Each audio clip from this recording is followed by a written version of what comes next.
it's always hard to start those things. Like, it's a bit strange to... Oh, that was my glasses. Hi!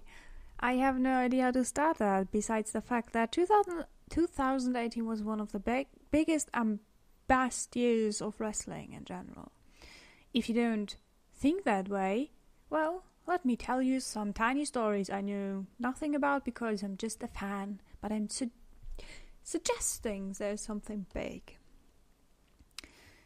For that to be, first we have to be a bit of a downer, because 2018 so far, I'm recording that on the 17th and maybe uploading it on the 18th of December.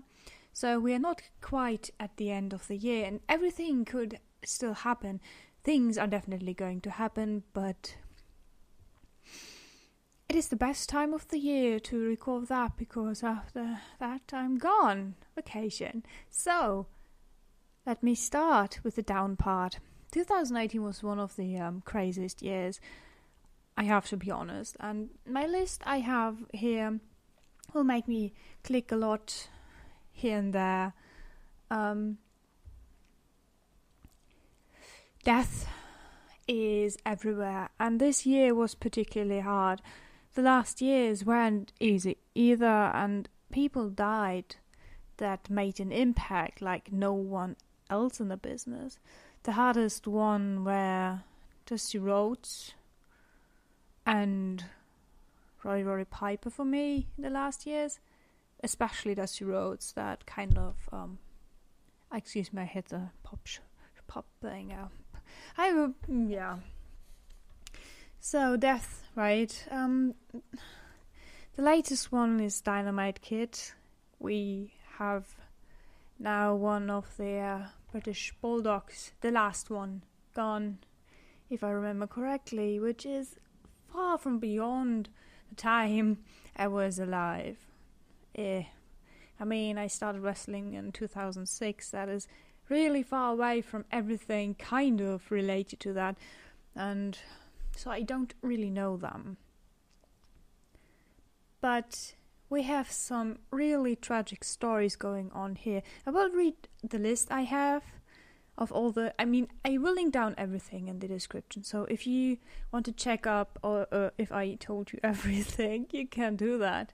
And I want to get back to the more positive stuff, so I will just keep it on a low end and not make it that sad. Okay, so we have Big Bully Busick. He died at 63. I really don't know him, but he was someone from the 1989. He's a stereotypical bully with a cigar and a hat. He seemed to be a lovely guy, especially with Bruno Sammartino. Well, and of course he died of cancer. That is a recurring theme. Now we have Brian Christopher Lawler, which is one of the most sad stories, because it is sad. It was suicide in the jail,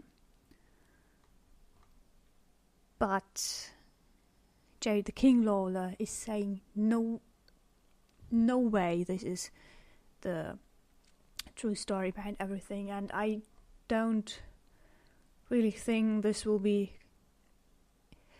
not going into 2019 and even 2020, because if a parent decides it's not how it is and they truly believe in it, they're not going to give up. So then we have Brick House Brown, which is extremely devastating, because there was a false report of his death, and he was fighting cancer, and everybody was, no, oh my god, he died, no one told me. And then the family said, no, he's still alive. Don't say he's dead, he's still alive. And he told us, he spoke to us that he's hungry and stuff like that, but sadly he died afterwards. Not many weeks, to be honest, and that is, Yeah. At least he came back one time. That is something not many have the ability to do. Then one of the extremely most heartbreaking two deaths. The first one is Bruno Sammartino. Everybody knows Bruno Sammartino. If you have to be honest, he was one of the greatest and one of the most well-known. You don't have to love him. Yeah,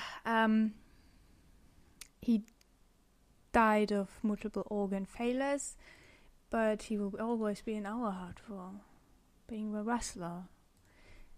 Then the second that broke my personal heart was Jim, the Anvil Neidhart's death after falling down the stairs. And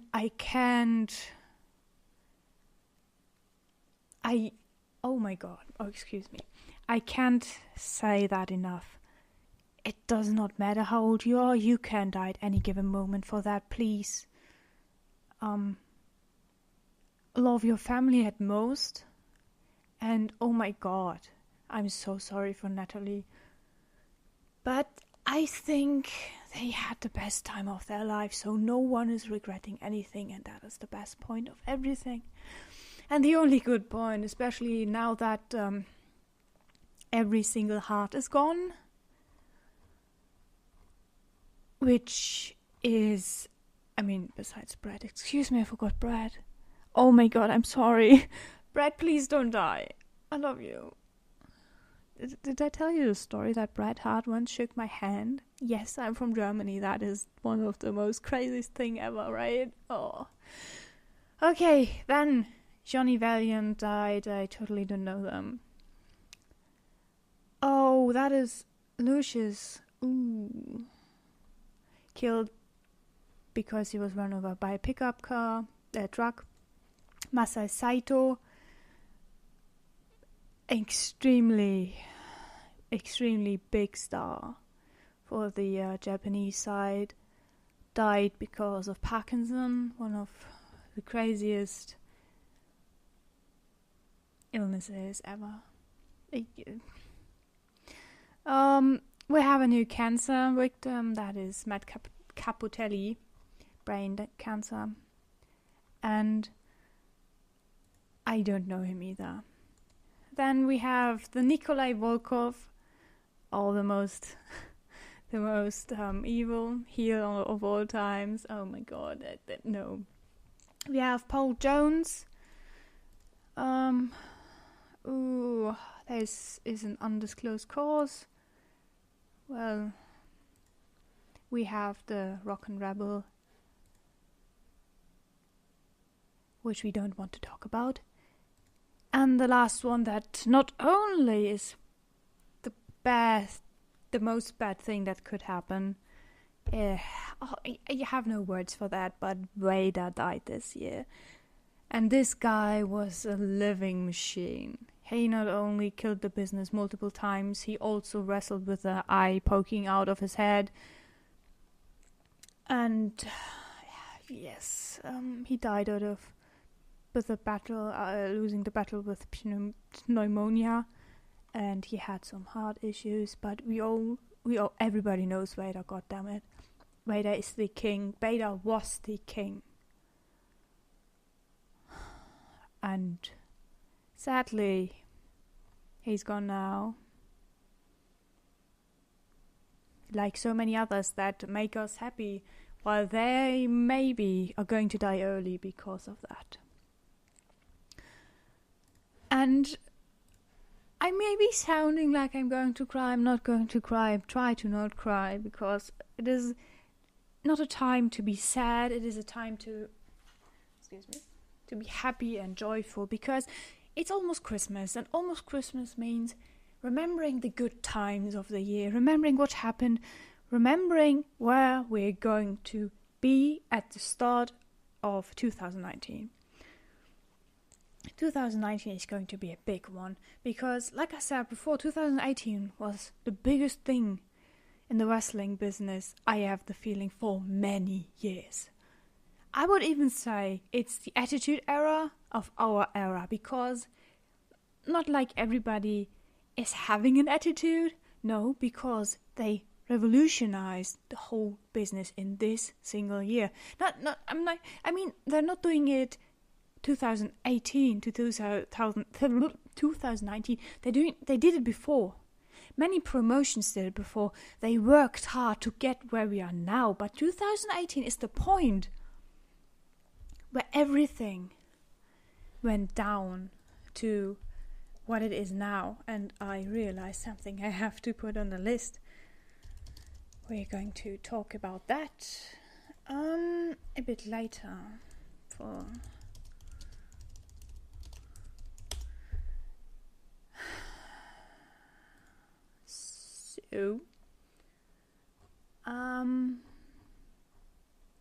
yeah, I do not have a list for that. Wow, that is... Many things are happening 2018, and even realizing while talking that things happened is absolutely crazy. Okay, I think I start with the thing that made me realize that 2018 is something special, and that is Wrestle Kingdom 12. Wrestle Kingdom 12 was, for me, the point of entry into the... Okay, no, let's say it differently.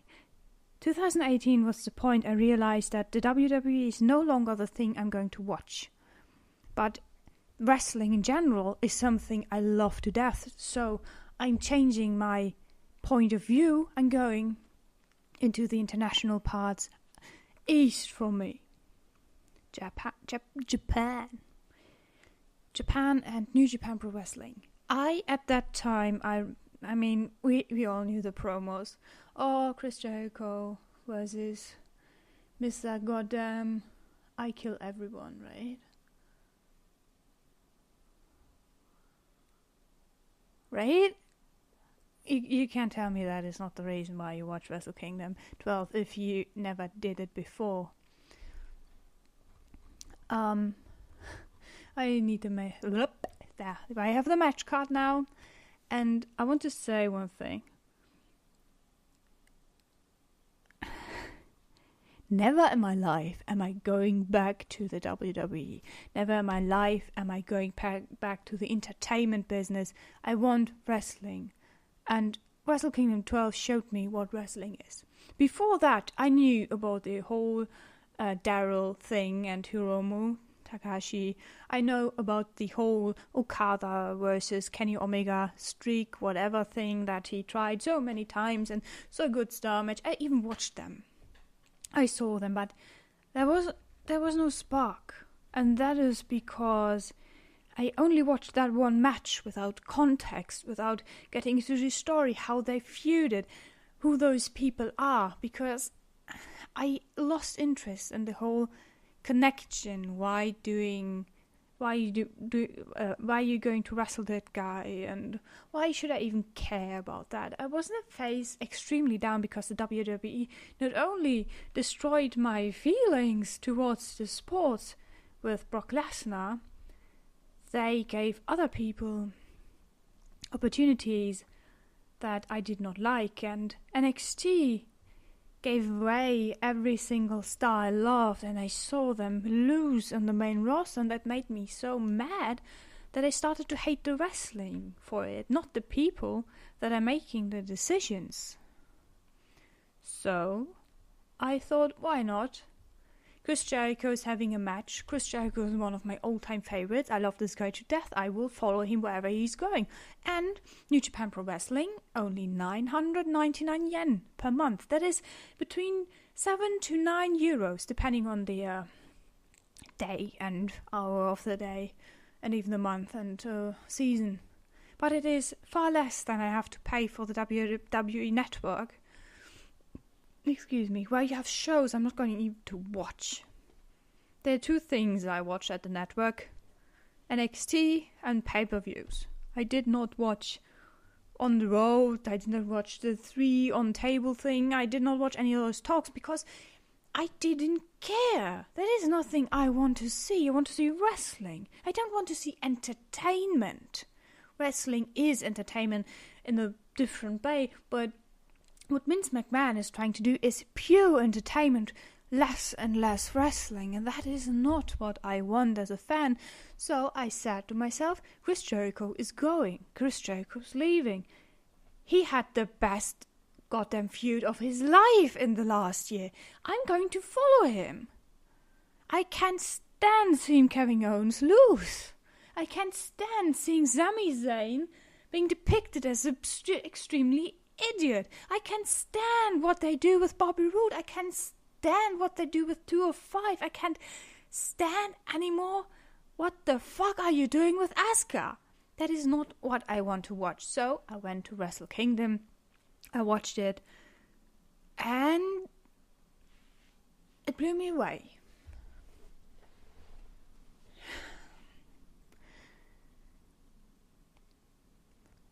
I think there was only one match at that day that kind of disappointed. But that is hard to say because every single match was far higher quality than everything the WWE did the last month prior to that event. Having only the WWE as a point of measurement, that is extremely harsh. Like, realizing you ventured 12 years of your life with that company. You had your up and downs. You loved some feuds. You hated a lot of the feuds. You go one step to the right. You see something and it's better. And wow, that is okay. One thing I have to say though, this will not, Wrestle Kingdom 12, nor being the Elite will ever make me love the Young Bucks in ring. I don't like them. I don't have to like them. They're great guys. I love them outside the ring, but not in the ring. So I can't remember every single match, but I know that the first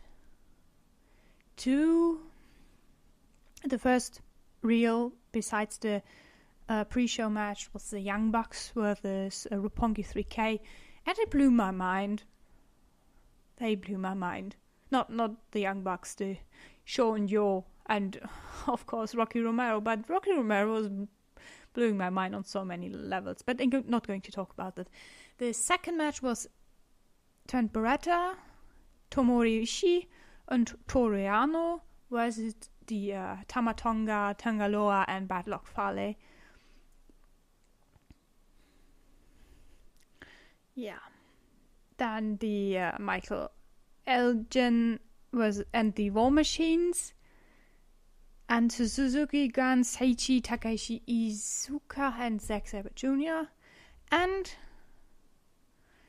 Taguchi Japan's Juice Robinson, Ryusuke Taguchi and Togi Makabe. There was a four-way tag team thing where the rules I did not understand, but it was so much fun. And 6-man tag team championship match, which I don't know, the gauntlet system. We had to piece it together because neither of us could speak Japanese and none of us watched it with the English commentary, because I don't know, I have the feeling if I don't understand what they say, I'm not going to hate it. But if I understand what they're saying, I'm just thinking, no, stop talking, it's better the other way. I'm not going to say, by the way, the end results, because if you want to watch it, go watch it. It is amazing. Really, believe me. The third match was Kota Ibushi versus Cody Rhodes. And the last time I saw Cody Rhodes wrestle was with the Kurt Angle versus Cody Rhodes World Tour. And that blew my mind. And now that killed me, because I hated Kota Ibushi in the tournament in the WWE. I hated him so much because he botched like hell. He almost killed someone in my mind. I couldn't watch it, so I said, oh my god, that is Kota Ibushi. But in his home territory, he is a god. He is nothing even close to the shit show he gave on the WWE Network. After that, we have Los Ingobernables de Japón, Evil and Sanada, versus the Killer Elite Squad, Davey Boy Smith Jr. and Lance Archer. I've never in my life would have thought to see Lance Archer again. Oh my god. That gave me the chills, especially Davey Boy Smith Jr. I just, what? Because some weeks or some month before that, the WWE aired those "Where are they now?" thing, where you could see a part of Davey Boy Smith Jr. I was thinking, okay, oh, he retired, because they can't say anything about different promotions. Would just be bad and stupid, but oh my god. I saw him and just like, oh, WWE pulled the trigger. Nice. I was stoked after that. It blew my mind. At that point, we were at the fourth match and I'm brain dead, you could say. Seeing nothing like that the last years. Diving into that. Seeing that. I'm just thinking, no, you can't do that. I have not enough willpower to watch two promotions. That is not what I'm going to do. I would have to decide, am I going to let the New Japan Pro Wrestling one run out, or just cancel the WWE Network? At that point, my jaw dropped to the ground, because we have the fifth match. Hiroki Goto versus Minoru Suzuki. I can't explain in words what my feelings were watching that. Those two made my match of the year. And not until far later, a month later, I changed my mind. But those two, at that point, made me say, there will be no better match than that. I didn't know any of those two guys. I met them the first time. I saw them the first time. I heard their theme the first time. I saw their moves. I saw what was at stake. I knew nothing about Suzuki-gun. I knew nothing about chaos. I fell in love with the sport again because of a 50 whatever years old and a 30 whatever years old. I mean, I think he's 30 because he was a young peasant some years ago. We're all old at this point of life, so... I love Minoru Suzuki and I love Hiroki Goto so much. I have to be honest, they single-handedly gave me back what I lost so many times because of the WWE. Plus side, they had good music. Those two themes are... they make me speechless. I hum to them, and I'm even singing to Minoru Suzuki's Kaze Nare every time I hear, because that is just what it is. Kaze Nare is God. Nakamura is God. She is the best thing I've ever heard. But I think I talked a lot about that match, the first video, my introduction. So, the next one, the sixth match of the card was Will Ospreay versus Marty Scurll versus Hiromu Takahashi and Kushida. That match, holy shit. I thought I knew what high flying is. I didn't know afterwards, because Will Ospreay, like always, I mean, later I realized he's always trying to kill himself. That is normal Ospreay. You have to accept that. I mean, maybe one day he's just going to die in the ring. Okay, it is that way. He really tries that very often. I mean, Marty's not really high flyer, but he's gold. Hiromu Takahashi is... he tried to kill himself in the ring, and it happened almost, so not going to say about that. His injury in the neck I saw it live. I almost cried. I saw that. I almost cried. That was the craziest landing I've ever seen, and I've seen so many bad botches. That one was the worst of them all. And Kushida. Kushida is an angel. This guy is just so amazing. The seventh match was Tanahashi versus Jay White. Jay White coming back from his excursion overseas. I didn't know him. I didn't know that he was a young lion. I also just got to know about the whole young lion stuff afterwards. Saw some picture of him. Holy shit, this guy is so cute. This match was the most boring on the card, to my opinion, but it was extremely good as well. And if you watch this, and if you're going to watch Wrestle Kingdom 13, where he's fighting against Okada, you can see the transition from Puppy Jay White to Papa Jay White. This will be so much fun. The second to last match was the all waited for Kenny Omega vs Chris Jericho. Oh, I have to say that I never thought that Chris Jericho ever is going to surprise me again, because I've watched almost every single match he was in. I saw every career path. I read every book. I mean, not every, but like almost every. But they destroyed the arena. It was the high point. It was the main event. Sorry. I'm sorry to say to Okada or Naito, but Omega vs Jericho was the main event.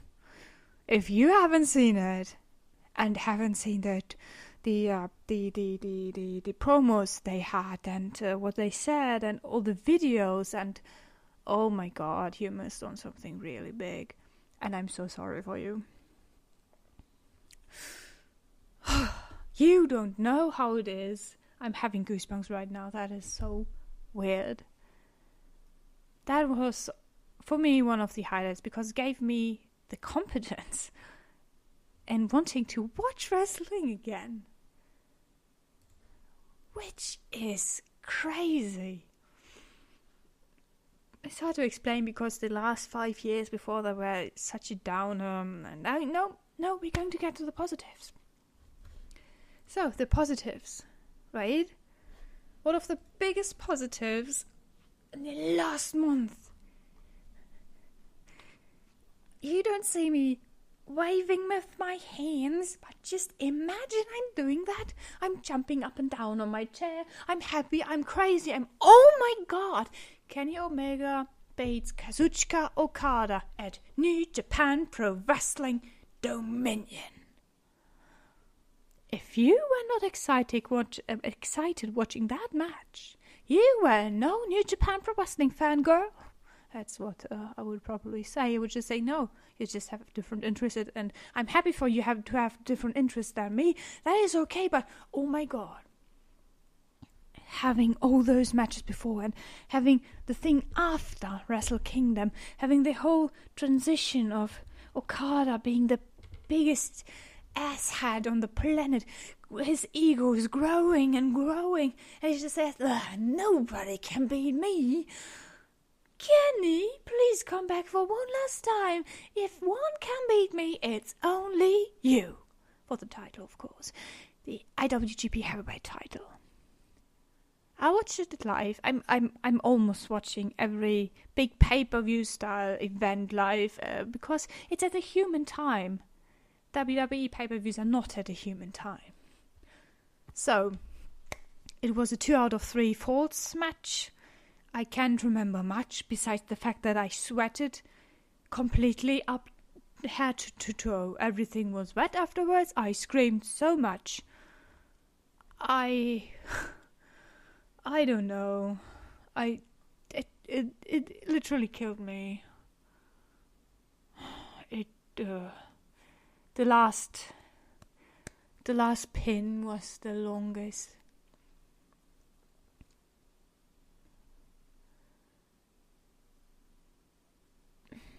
because every single match before that had a tiny limit, and that one had none, which basically meant this thing went over 1 hour.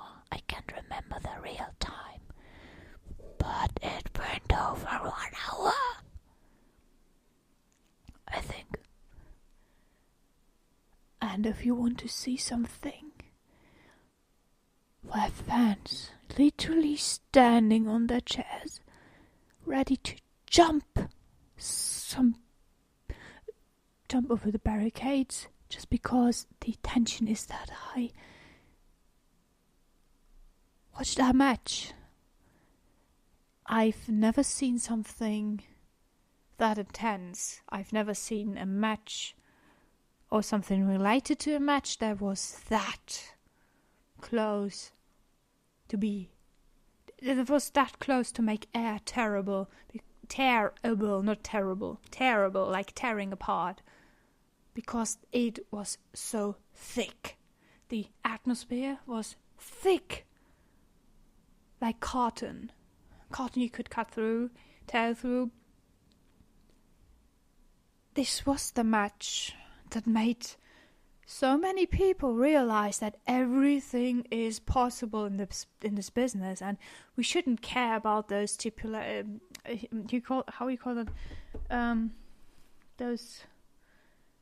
those rumors of how you have to do blah. You know what I mean? Like those things you see everywhere. Oh, he is going to win because no, he's going to win because no.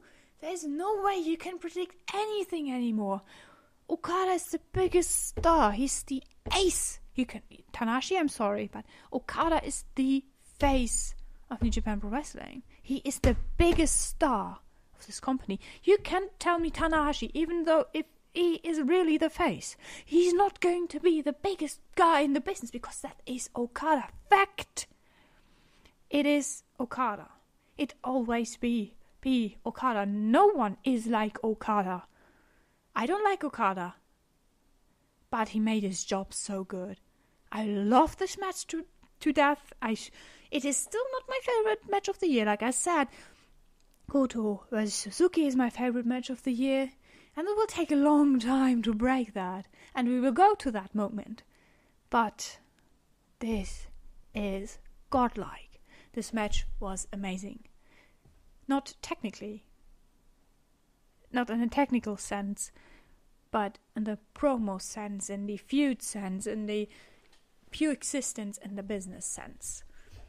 It created a buzz around something that so many promotions couldn't do in the last years. It went overboard into different countries and made people happy on so many levels. Nobody lost at that day. Everybody won. Well, if we ignore the fact that the WWE is a place of nothing like this is going ever to happen there. Just saying. So, we close the... do I have the link? Yes, I have. We closed that. 2018 was also the year. By the way, I'm not going on the date basis. I'm going in the places I had the idea of that moment in my head. So, some significance and how long it took me to remember and stuff like that. So, I'm going now to the 1st of September.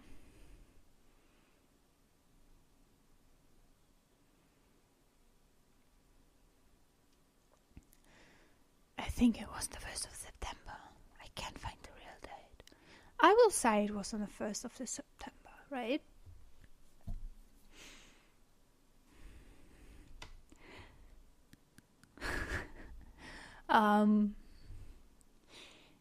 Like I said, I'm not the biggest fan of the Young Bucks.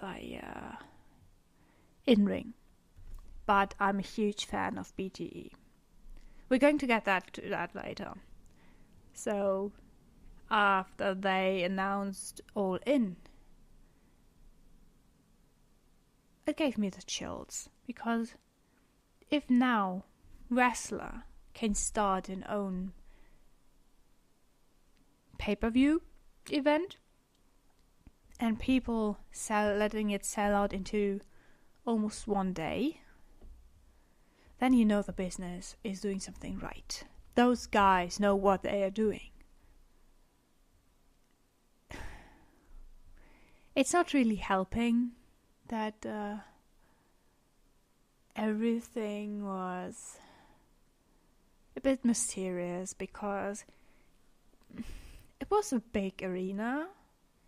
You didn't know who was giving the money, which promotions are standing behind it, who will come, and it took a long time for them to release the whole card. They had skits around it. They proposed some feuds. One of the biggest was Hangman Page versus Joey Janela versus Joey. That is a whole different thing. Yeah. Sadly, they went overtime. And the last match, the Young Bucks versus Rey Mysterio, Rey Fenix, and Bandido with Kota Ibushi, was a bit harshly fast.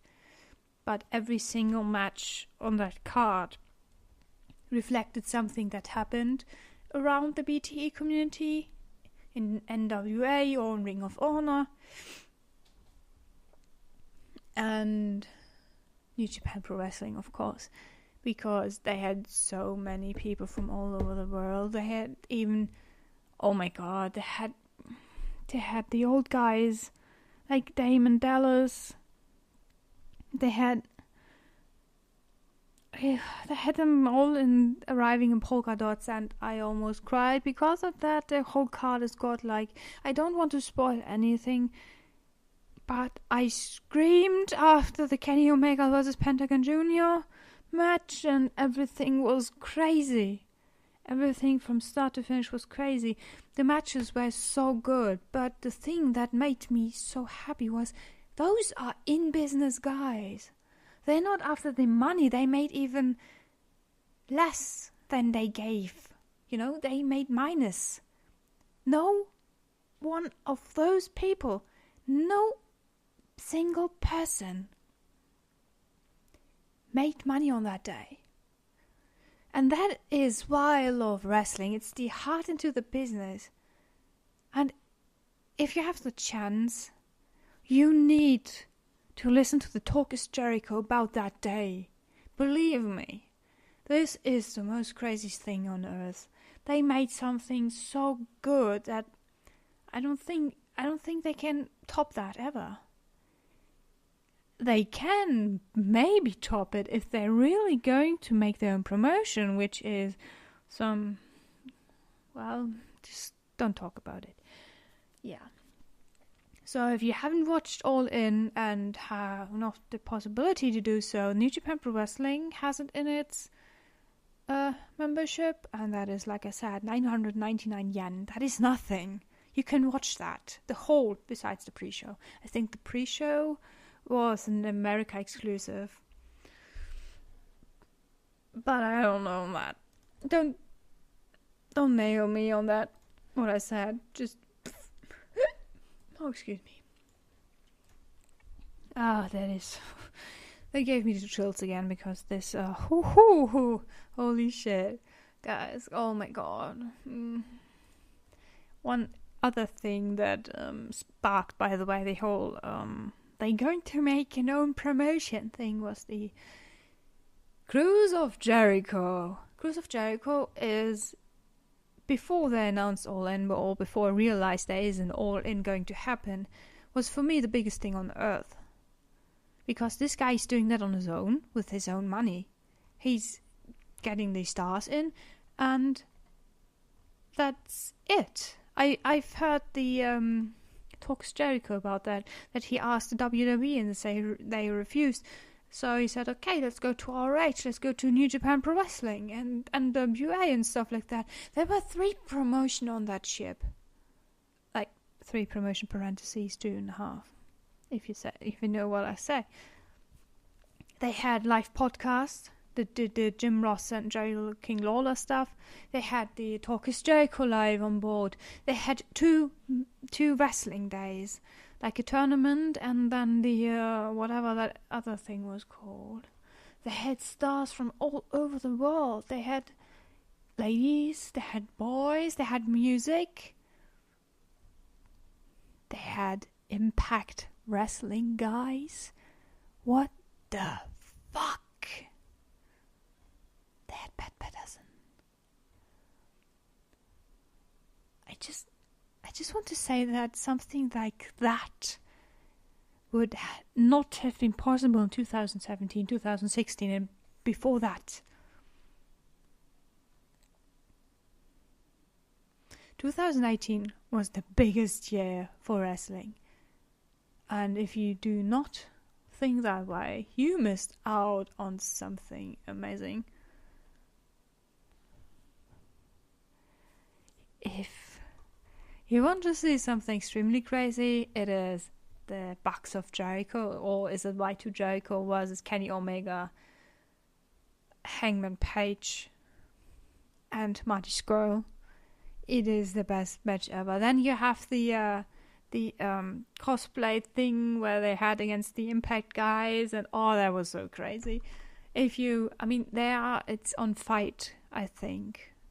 Fight is something. Is a streaming platform that combines many promotions into one, so people don't have to pay for their own video on demand systems and can use Fight. So the people enjoying wrestling don't have to run from one thing to another and have to pay so much money for something they love. And you have a combination of everything. It's really good. So yeah, if you want to see that, it's definitely on Fight. I think it was Fight. Was it Fight? I mean, it's FITE. Fight. Yes. Okay. But on the other hand, they will definitely think another cruise. So, yeah. Okay,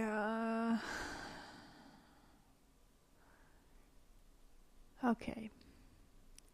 BTE, right? So many things surrounding the year also surround BTE. Being the Elite is a thing that, I don't know, I would love someday. I saw some episodes. I did not love it. I hated it, kind of, because of the Young Bucks. I don't know why I have a problem with the Young Bucks. Their in-ring attitude is something I do not like, but they are really good guys outside. So yeah. Being the Elite is something that I think revolutionized the business as well, because we all know, okay, you probably don't remember it, but Zack Ryder had also a YouTube show where he put himself over because the WWE didn't want to, and they even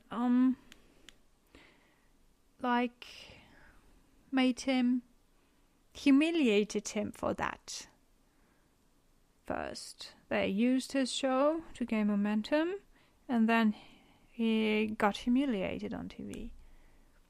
It's extremely sad because now that we have up, up, down, down, it's stupid. The WWE is just a stupid pile of idiots sometimes. And being the Elite is something I love because they're telling stories and they're telling how it is outside of the wrestling business. There are some freelancing people running around the world having fun. I think besides Kenny, Kota, and Cody, none of them had a contract with the company. Maybe Hangman? I don't know. But the Young Bucks definitely were freelancers running around everywhere. So they had so many stuff to tell. How it is on the road 300 days a year, having a family and not seeing them, stuff like that. How they generated feuds. How they created feuds with nothing, and it got picked up by the promotions they were working with. They used those promotions to promote their stuff, so the promotions used their stuff to promote themselves, because you could say, whoa, we have the match Cody versus Kenny Omega. They will decide who of those two guys is the new Bullet Club leader, stuff like that. And you had those things offline and online, and it was fun. It is still fun, because now that the whole flip is in stuff, and the oh my god, the WWE is maybe putting their hands on the back of those stuff is going on, it really makes it feel lively, active, lovely even. Something you can make with real money. Like a corporation wouldn't say, they will say, you guy there, you make me a show that get me millions of views. And this is not how it's going to happen. Being the elite is something like passion. Passion you can't make up with money. Fact. So if you enjoy something more humorous and want to see Kenny, Hangman, the Young Bucks, Marty and Cody and stuff like that, it's a bigger team now, but those are the main protagonists. Follow them on the internet. I'm all there, watching it, loving it. You have to. It's good. Yeah. But I think we talked a bit much about the whole non-WWE stuff, right?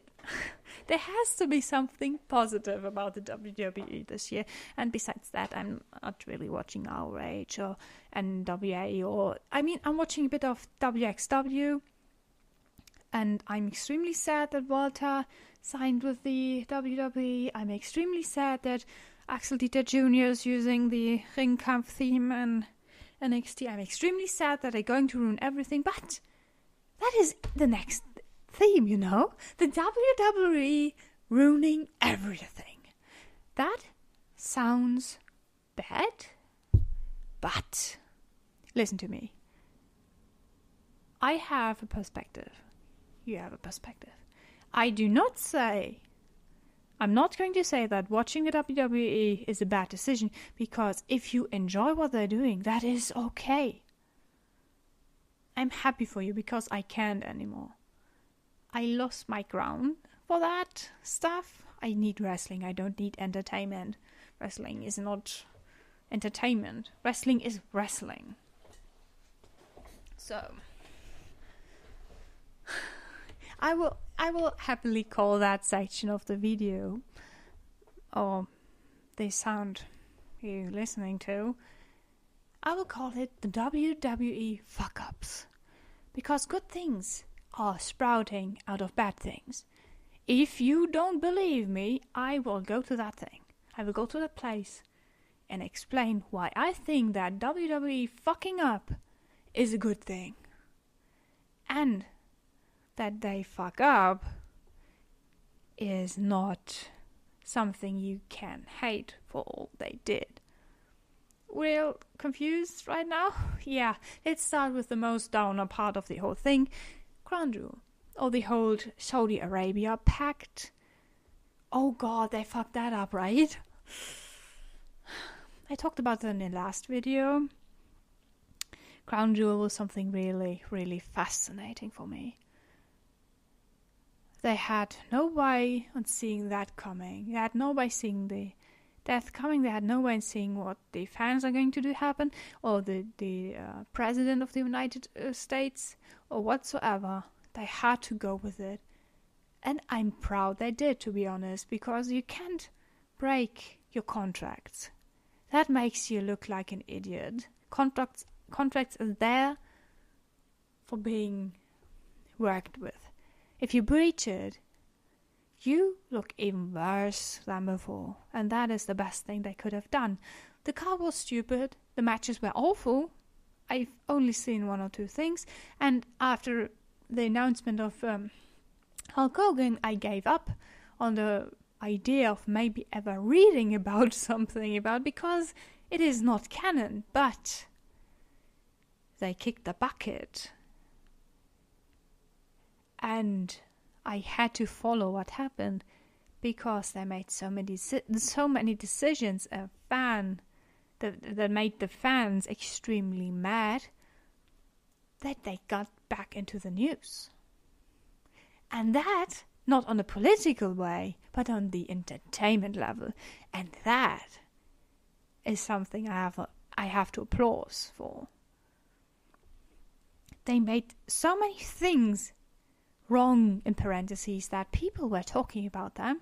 Not in the, oh my god, they're visiting those those countries that are killing women and men and doing whatever they want. They have no democracy and stuff like that. They were only talking about them in the way of, they fucked everything up. They gave Shane McMahon the title of the best wrestler of the world in a match where only Americans worked in.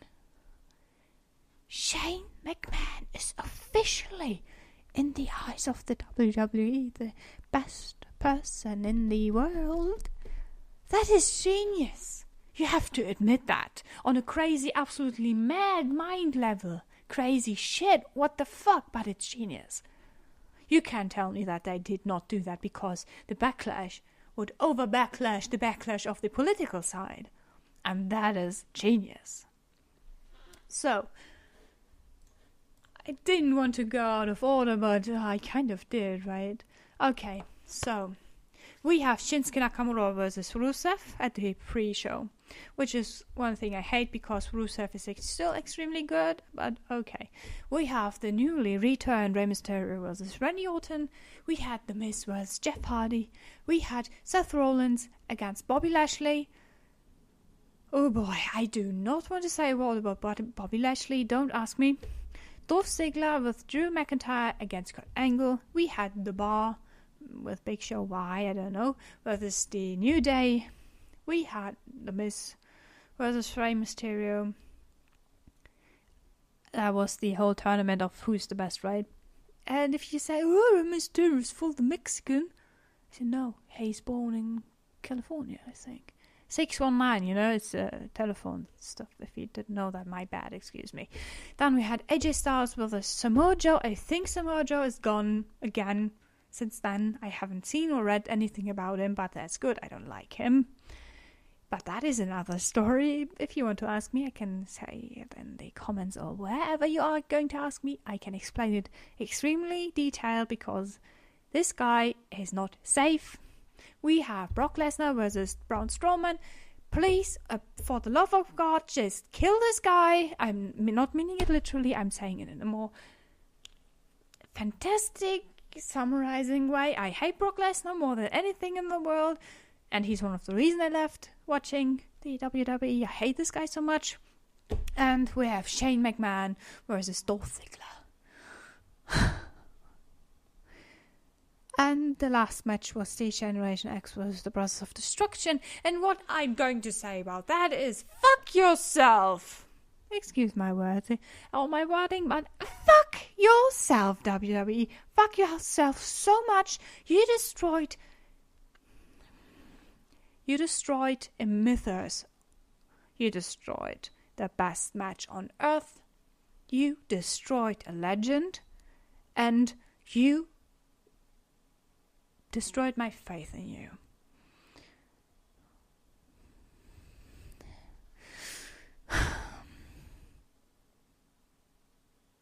HBK versus that Undertaker was one of my favorite matches I've ever seen. First and second. Do you remember, like 20 minutes ago, I said I've never seen something like Okada versus Kenny Omega the last time? In years, centuries? Well, the last time I've seen something like that, it was HBK versus The Undertaker, because the second match of those two made me really think there could be a chance the streak could be broken. Not only did they destroy the streak and did it in a so disrespectful way, Crown Jewel destroyed the mythos of HBK versus Undertaker, the mythos of DX, the mythos of The Undertaker, and God fucking sake, Kane was... Prior to that, Kane was elected as a mayor in the United States. This is a political mess that should have not happened, but it was so fucked up. They turned everything around so everybody forgot about the political issue and just complained about the wrestling part. Which is really impressive, if you ask me. Because if you watch WWE pay-per-views, they're just average. They're not mind-boggling, they're not... Besides the whole Brock Lesnar bullshit they pulled up last year. No. It was just boring. It was just awful. And NXT kicked their asses every single time. So... they did a hard one on this pay-per-view. And I say, I don't know. I assume they did it on purpose to get away from the political mess they created. Yes, political mess is a good thing. Because they also did something I call the, oh my god, you're trying to mess up every single person on earth to get your will, right? They created NXT UK. Oh, I know what you're going to say. But you don't know anything about this. NXT is good. How can they fuck up with that? And I say for that, oh, they did not. That was one of the most intelligent moves they could have made.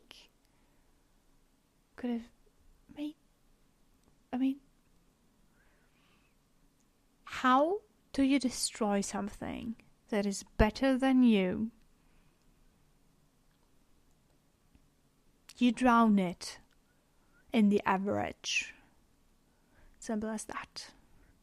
If you have everywhere on earth the same status quo, the same starting point, the same how is it going to work, the same WWE standards, and the sheer amount of money that is flowing in those directions is drowning the promotions, you win.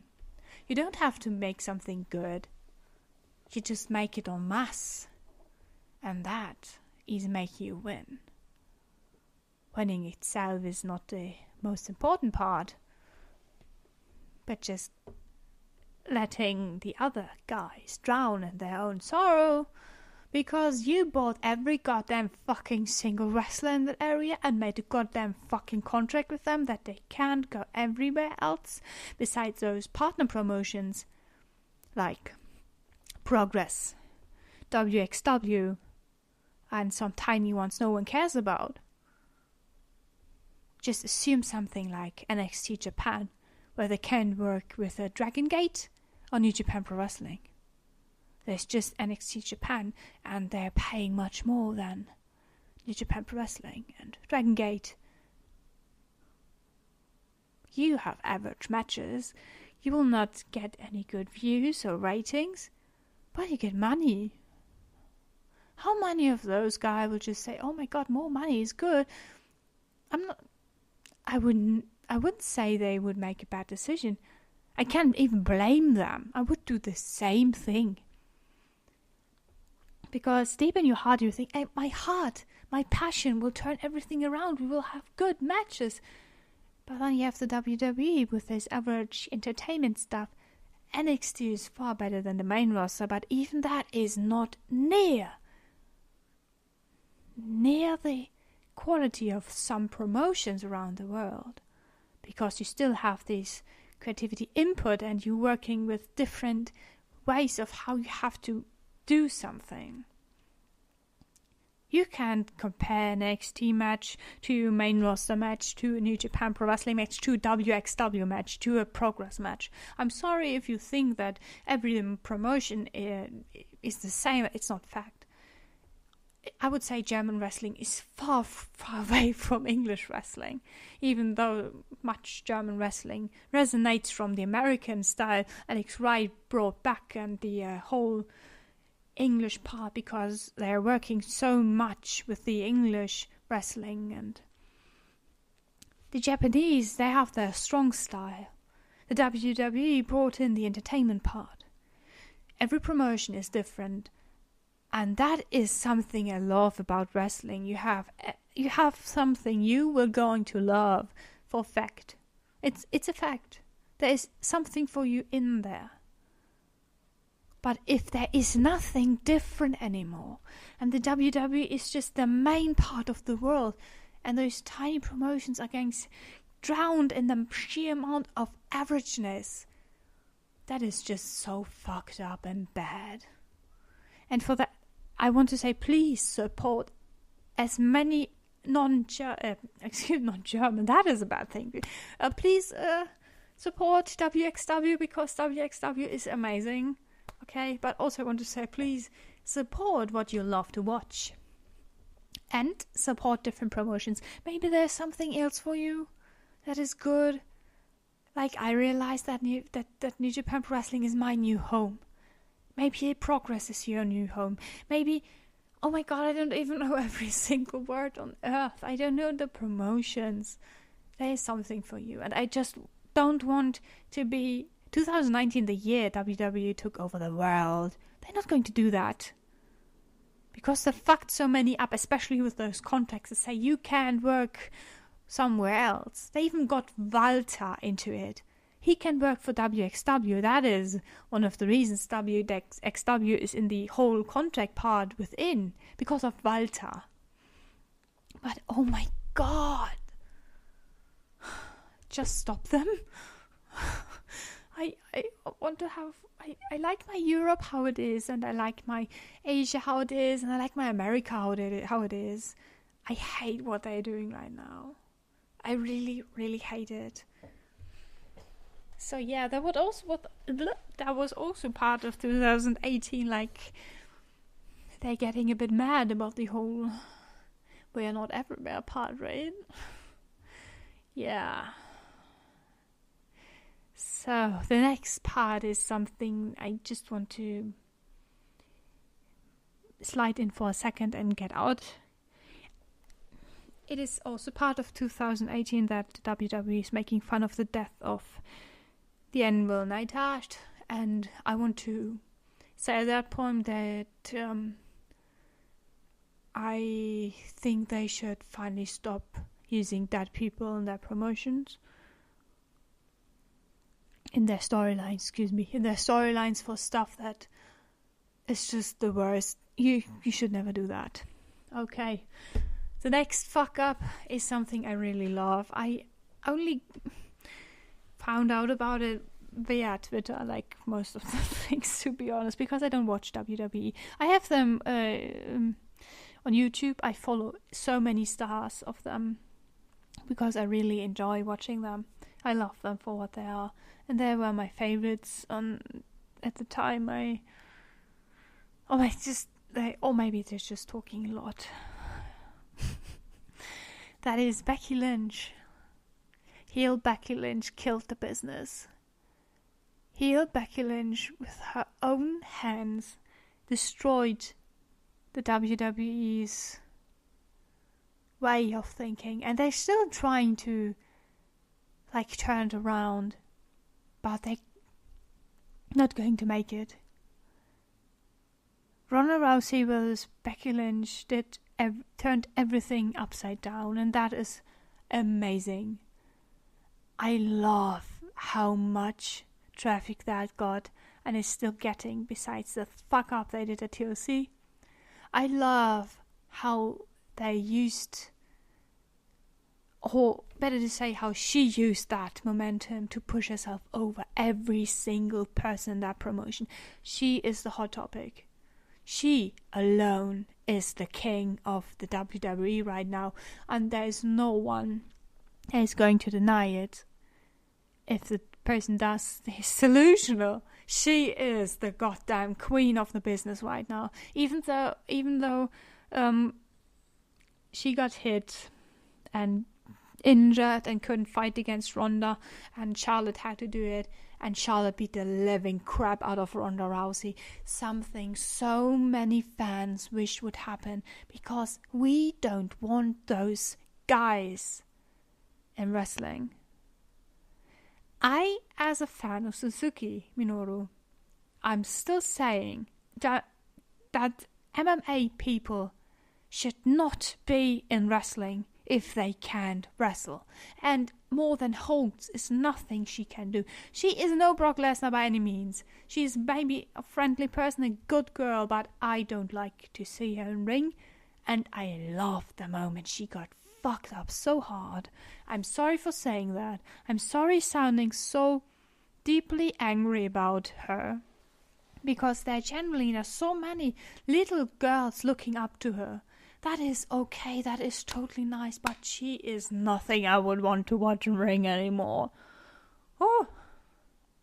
Also something I want to just slide in, because I have nothing deeply talked about. It was the day, not the exact day, but Neville returned to Dragon Gate. Ladies and gentlemen, if you don't watch Dragon Gate, watch it for him.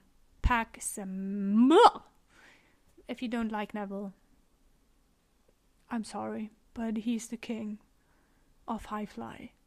And a bit of drugs, to be honest.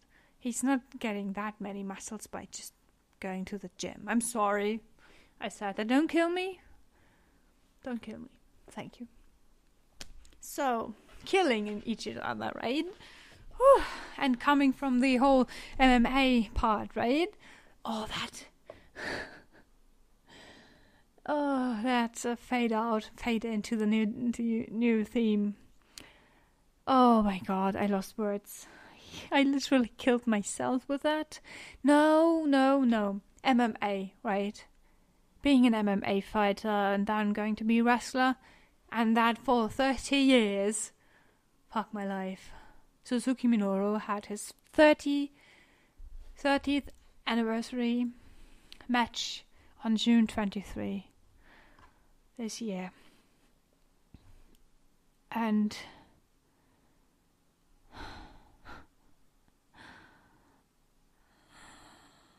I have an amazing interview on hand from the New Japan Pro Wrestling's website, and I'm going to link it down below. You have to read it. About Minoru Suzuki, about Okada, about why they fought against each other. I think it's hard to explain. It's before the match, so you don't really know what's going on. But the match I linked in my introduction video. It's free on New Japan Pro Wrestling Online, and if you have never seen Minoru Suzuki or Okada, it's the best way to start into wrestling, because this is my match of the year. You can stick your Jericho versus Kenny somewhere. You can stick your Okada versus Kenny somewhere. Even you can stick your Goto versus Suzuki somewhere. Okada versus Suzuki Minoru is my match of the year. And if you want to know why, I have 2 words: fire and rain. This match took place in rain. Downpouring, massive rain. Nakamura stood there, sang the theme song of Suzuki. They looked into each other's eyes. Okada stood there, making his Rainmaker move. It rained, literally and illiterally. It is unreasonable to explain what the heck I felt watching that match. And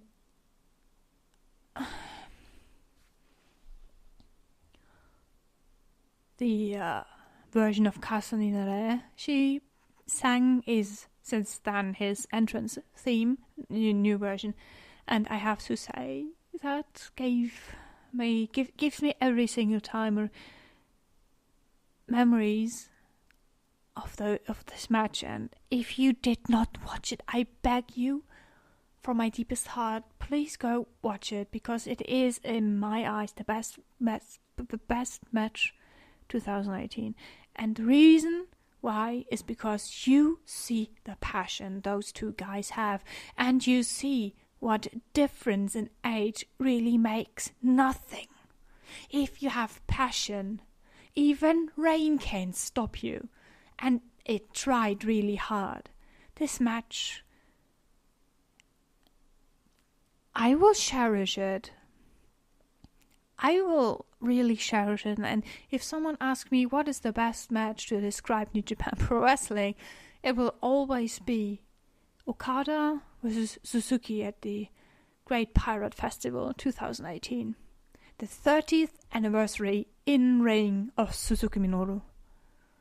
This guy is unbelievable. And I think he will soon retire because he's really old at this point, 50 plus. He's still in ring and he still moves like he's 30. He's amazing. I mean, you can see that he's going to be stiffer and stiffer, and he's not that agile anymore. You have to accept that. I have to accept it. I love this guy to death. Oh my god. Oh, you know that. You love him or you hate him. There's no in between. This guy has a charisma that is fucked up. Yeah. Like I said, I'm not going to link it. You find it in my first video. It takes so much time to get through that. Yes. Okay, we're at the finishing line. Oh my god.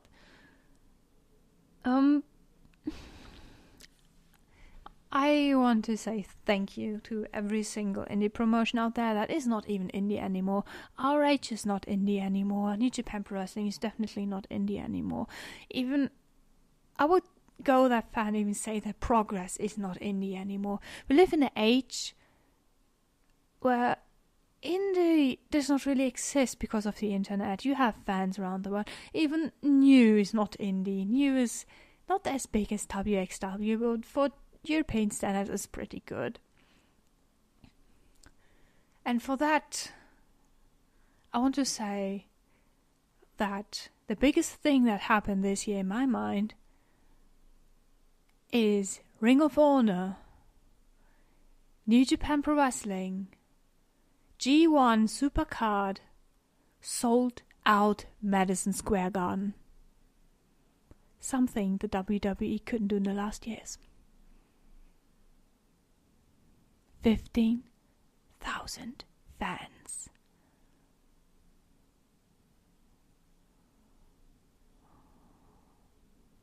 $15,000 fans is the number that the WWE could do in the last years.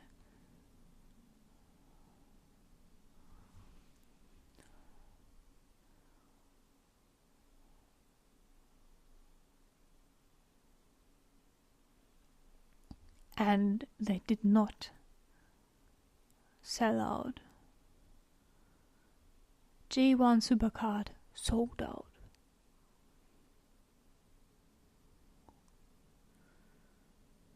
And that made the WWE so mad. They tried. Vince McMahon personally tried to make the Madison Square Garden cancel the event. And they did before and had a contract or something like that. That different companies, promotions could get into the MSG, but they could not prevent that, and they lost. For me, it's the biggest thing happening this year because it marks the point that the WWE no longer is the biggest player in the business. Even if they try to make that point, even if they try to make you think they're the biggest, the baddest, and the best, they're not. And the fans are showing them what they really think of them.